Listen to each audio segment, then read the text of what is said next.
So yun ang sabi ni Crispin Jesus Remolla na Davao City daw yung pinaka-epicenter ng flood control scam project. Pero this time, pasinungalingan natin yung sinabi niya. Sinungaling naman talaga siya, no? Hindi na kailangan pasinungalingan. Pero syempre, para sa mga manonood dyan, para sa mga viewers na hindi pa nakapuntang Davao City, no? Lalo itong mga bagong panahon na meron na tayo makikita mga mas napakaraming mga flood control projects ito sa Davao City. And proof na hindi scam ang flood control project ng Duterte sa Davao City, no? Kasi meron tayong makikita mga infrastructure and at the same time effective, no? Efficient, no? Working and napapakinabangan. So para sa kanyang sa kanyang function talaga na ma-control yung floods. So simula tayo dun sa may sa may creek, no? Sa may Rojas Avenue. Ayan na, so kung inyong pagmasdan ang kapal ng kanyang mga ripraps, ng kanyang mga sidings, ng kanyang mga structure, di ba? Tapos yung tubig moving, gumagalaw yan, flowing ba, hindi siya stagnant. So ibig sabihin ang flood control project ay hindi lang siya paggawa ng structure, mga dekalidad po dito na pagkagawa, no? Na hindi siya basta masisira sa mga malakas na agos ng tubig, kundi dapat din ito ay mami-maintain, no? Paano ba i-maintain? Siyempre, dredging. Tapos bawal magkalat. Ibig sabihin, kailangan hindi siya mababarahan ng mga solid plastic waste materials, mga ganyan, para hindi magkaroon ng overflowing, para dire-diretso yung daloy nga ng tubig, di ba? Tapos yung flood control project dapat hindi lang siya basta sa ilog lang, meron din siyang railings, di ba, na hindi ka matakot na baka may mahulog, eto, naglalakad tayo sa pinaka-linear park. So ito yung example ng mga flood control projects sa Davao City na siyang sasampal sa pagmumuka ni Impactang Claire Castro and Boyeng Remulla, na sila ay sinungaling naman talaga, no? Sinungaling, kawatan, ganyan yan, dalawa yan, magkasama yan. It takes two. Hindi ka pwedeng sinungaling kung hindi ka kawatan, hindi ka pwedeng kawatan kung hindi ka sinungaling. Diba? So merong linear park. May ganito ba sa Naga? Hindi. Walang wala tayong sa Naga. Doon tayo focus sa administrasyon ngayon. Na kinakampihan ng mga pinklawan, kakamping, ganun, no? Di baling maubos, malubog sa kahirapan ang Pilipinas, basta wag lang maibalik sa pwesto ang Duterte. Ito flood control project yan ng Duterte. Ng mga Duterte dito sa Davao City. So paano nyo nasabi na yung epicenter ng flood control scam? Sobrang napapakinabangan ang flood control namin dito to the point na 5 to 6 hours pinakamalalang baha. At yun ay nangyayari every 5 to 6 years. Kaya ba yung huli? 2019 nang nangyari, no? So ilang taon na ba? 19, 20, 21, 22, 23, 24, 25, 26, 7 years. So diba every 7 years nangyayari yung ganung baha. Pero diba dapat one time, big time, dapat maraming patay, pero walang ganun. May mga nasalantang bahay pero ilan lang. Siyempre gawa sa light materials, squatter area, mga ganyan, no? Squatter area or slum, mga ganyan, and formal settlers rather. So yun. So syempre pag informal settlers ka, nasa lugar ka nakatira, doon ka nagtirik ng bahay na alam mo naman in the first place hindi mo pagmamayari, kaya ang gagawin mong materials ay mga lightweight lang, gawa sa plywood, ganun, lightweight materials. Madaling masunog, madaling tangayin ng hangin na malakas or ng tubig baha. Diba? Kita nyo na flood control project ng mga Duterte. Legit yan, hindi yan sila scam. Ngayon, kumpara nyo yung lugar ng mga taga Luzon, Norte, and Central Visayas, and Region Calabarzon, no? Region 4A. Kumusta naman yung mga flood control project doon? Example, Lucena City, ng Lone District, ng Lucena City ni JJ Suarez. Walang baha, walang ulan, walang bagyo, walang lindol, pero natuklap yung riprap. Diba? Nasira. Kasi nga, ninakaw yung yung pera talaga pang pagawa. Budget 100 million, pero yung nilapat na doon ay halaga lang mga 5 to 10 million lang, ganyan. Kurakot nga at its best. Ito ang ating nilalakaran.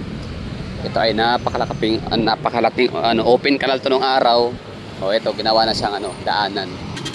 So napakalaki dambuhan ng drainage system sa ilalim na hindi barado, kasi nga mga gawin nyo mga disiplinado sa pagtatapon ng basura. So kapag ka may baha, dito na diretso yung tubig. Imbis na, kasi dati umaapaw to eh. Nalulubog to sa baha itong Quezon Boulevard na to. Natin tinatawiran ngayon. Pero ngayon hindi na. Kasi nga, dambuha lang ano ha. Mga creek. Oh. So dyan dadaan yung tubig. Yan ang matalinong pagkagawa ng mga flood control project, mga creek. Tapos pagka naulan, napupunta tubig dyan, hindi siya babara kasi wala namang mga basura. Walang mga natatapon ng mga plastic basta-basta, di ba? Yan na, sample lang yan.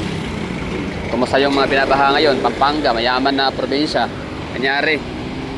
Kasi kinukurakot na yung mga congressman yung budget ito yun drainage, napakalaking drainage ito. Dati open kalal to, maraming mga sa shot ng mga taxi, sasakyan. Ngayon sinarado siya, tinakpan, sarado, close na siya. So sa mga nakatira ng Davao City back in 2010, 2009 pababa, ganyan.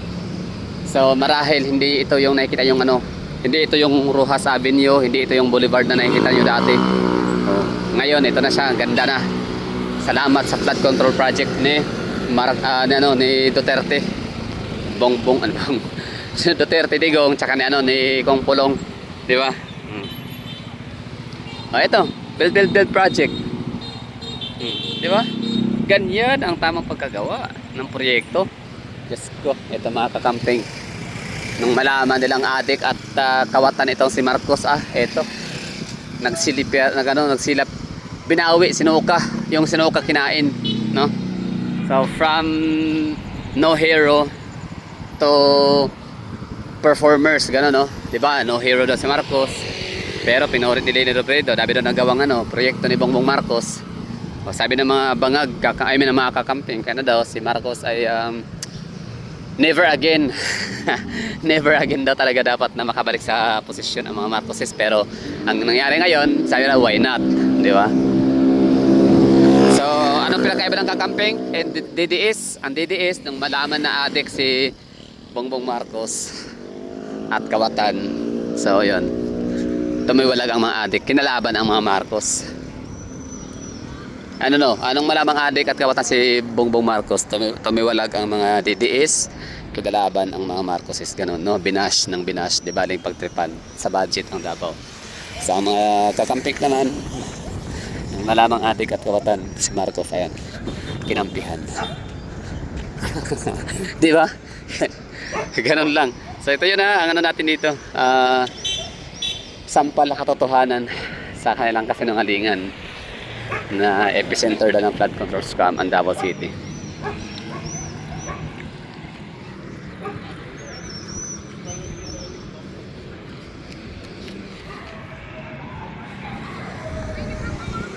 Diba? Ganda kaya hanggang dulo pa to ha. Diretsuhin pa natin doon ng makapaglakad ako kahit paano makapag-exercise.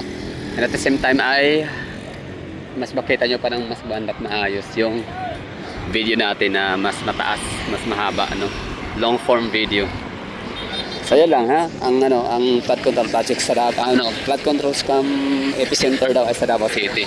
Kasabi nga ni Claire Castro na lubog sa baha ang Pilipinas, totoo naman. At makikita daw sa Davao City ang baha. Alin dito? Isalaki ba naman ang mga creeks ng Davao City? Kahit pa lahat kayo ng mga nakatira sa Malacanang, pwede kayong dito pagbuhol-buhulin. Kasya pa rin kayo dito, hindi kayo magsisiksikan. Yan nga lang, maaaring magbara ang aming creek dito kapag ka naulan, malakas. At andyan kayo, pinagbubuhol-buhol, pinasok dyan sa creek nitong Davao City, baka magkaroon ng pagbara. No? Bakit babara? Kasi nga basura ba naman ang mga taga Malacanang, 'di ba? So dapat sila ilalagay dapat yung mga taga Malacanang ay ilalagay sa dapat ng paglagyan, hindi dito sa creek. Kasi daanan 'yan ng mga tubig, baha, bulan. 'Di ba? Asan yung epicenter na ng flood control scam? Boyeng Remolia, shout out sa inyo, sir. Asa na dito yung tinutukoy yung ha? Meron ba kayong ganito sa Cavite? Pakiksagot nga dyan si Remolia kung andyan ka. Bilang isang ordinaryong Pilipinong nagtatanong, law-abiding citizen, taxpayers money, consumer, voter. Sige nga, paisagot nga. Asan dito yung sinasabi yung epicenter ng flood control scam ang Davao City? Where? Ang ganda wala kayong ganito. Totoo lang. Pangit kayo ng pangit kayo ng highway ng Cavite. Pupunta ka ng Tagaytay, Diyos ko. Ang lapit niyan. Pamasahe, 115 pesos lang. Pero ang travel time, hahabot ng 5 oras. Oo, naalala ko dati. Ako namimili ng mga litos sa Indang, Cavite. Indang, tapos Mindis, tapos yon Alfonso, tapos Tagaytay City na. Hindi pala, Tagaytay City, ganyan. So, nangyari, 5 hours. Oo, kailangan mong gumising na paaga. Ako yung taga Marikina that time. Papunta ka pa ng Quezon City. Cubao, Araneta. Somewhere. Just sa may farmer's market. Merong bus dyan papuntang Tagaytay. Alas 4, dapat on board ka na. Kasi ang biyahe papuntang napakatagal. Bakit ba? Bakit napakatagal makarating ng Tagaytay? Kasi nga ang traffic ng Cavite. Bakit traffic ang Cavite? Kasi bobo ang mga Rimulya. Pati na rin mga Revilla. Walang mapili. Oo, parehas lang. Rimulya tsaka Revilla. Palitan lang yan ng mga kurakot din. Mga Polpol in hotel. Ng mga public servant sana. Pero yan, pagpapayaman pinagagawa nila. Kasi stop it. Okay, so asan ito yung Rimulya ha? Wala kayong ganito ha. Traffic lang meron kayo. Traffic na ang daming poste na nakatayo sa nasa kalsada, gitna. So hindi totoo yung sinabi nyo na epicenter ng flood control scam ang Davao City kasi observe.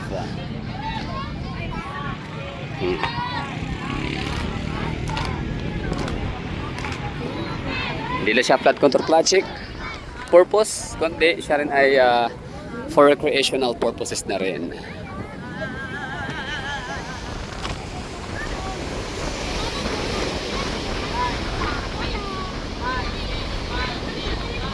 Sige nga. Kakamping, Piklawan. Ito na, live video natin, ha? Totoo to, hindi ito AI. Hindi ako nag-i-edit dito. Walang editing, walang mga ginagamit na mga special effects. Just to look good sa aking mga pinapakitang mga images. Diba? Ito ay tunay, real time, raw vlog. Sa ngayon, sabihin niyo, sabihin niyo na kurakot ang mga Duterte. Of course not. Dito nga, Davao City nga, pasok top 6 pinakamayaman na na syudad sa buong Pilipinas in terms of GDP. Top 6 na lang siya. Kasi dati top 5 alongside with dati is nangunguna si QC, pangalawa si Makati, pangatlo si Taguig or Manila City, tapos Taguig City, tapos ito Davao City. Itong huli hindi na, no? Parang sino ba yung nakapasok sa it's Quezon City, Makati City, City of Manila, Taguig City, tapos Paranaque pasok. Tama ba? Pasok si Paranaque, tapos yun, Davao City. So hindi na siya top 5, top 10 na lang, top 6. Saan kanyan? Ngayon mga bangag loyalist dyan. Actually wala naman talagang mga loyalist masyado. Kunti lang naman talaga sila. Ang iingay lang talaga ng mga kakamping. Sila talaga yung bira ng bira sa mga Duterte at mga DDS. Ayaw kasi sila lang mapatalsik si Bongbong Marcos. Di baling maghirap ang Pilipinas. Di baling adik bangag ang presidente. Huwag lang maibalik sa mga Duterte ang kapangyarihan. Kasi ubos ang mga NPA, ubos ang mga oligarchs. Ayun, at syempre yung ego and pride nila kasi matapobre ang mga kakampings. Feeling nila alta sila yung yung ganon, yung mahirap na mga Duterte, basta taga bundok ganyan, taga probinsya, malalayo ganyan. So hindi nila tanggap na maging presidente at mga Duterte. Pero syempre, karamihan naman ang mananalo dyan, no? It's a majority votes or it's all about padamihan, it's about numbers. So syempre, mas maraming mga Pilipinong matitino na gustong manaig ang kabutihan sa kasamaan. Gusto lang ibalik ang mga Duterte sa kapangyarihan. Kasi nga, iba naman talaga ang pamamalakad ng mga Duterte. Di hamak na mas may pakinabang, di hamak na mas effective o mas maraming benepisyo ang mga madlang Pilipino. And that would be all. Thank you for watching. Ito si Bye Bye and ingat sa kayong lahat dyan. Sa mga taga ano dyan, taga Pampanga, taga Bulacan, sorry na lang. At siyempre mga kurakot kasi ang pinagano nyo dyan, pinagbubuto nyo, tapos wala pa kayong ibang ginagawa kundi makipag ano pa sa Davao, no? Mga taga mga DDS. Although marami din naman talaga. So, actually landslide naman talaga ang boto ng mga Duterte sa buong Pilipinas. Landslide win. So kahit pa sa Baluarte ni Martin Romualdez ng Tacloban, kahit pa sa lugar nila Asidre, yung mga kurakot sa Samar, kahit pa sa mga lugar ng kurakot, basta lahat ng lugar sa Pilipinas ay Duterte talaga ang pinaka ano nila binubuto, kaya landslide. So yun, ingat kayo na, still Pilipino pa rin kayo, pero except sa mga kakamping dyan, mga kakamping, mga loyalistang tanga. So yun, deserve din nyo dyan na ano, magka-leptospirosis. Ayaw nyo kasi sa mga Duterte, di manigas kayo. Ayaw niya sa Duterte, di baling Marcos na lang, no? Huwag nila patalsikin ang mga ano, mga Marcoses. Huwag patalsikin ang mga Marcoses kasi ayaw nilang makaupo ang mga Duterte. So yun, manigas.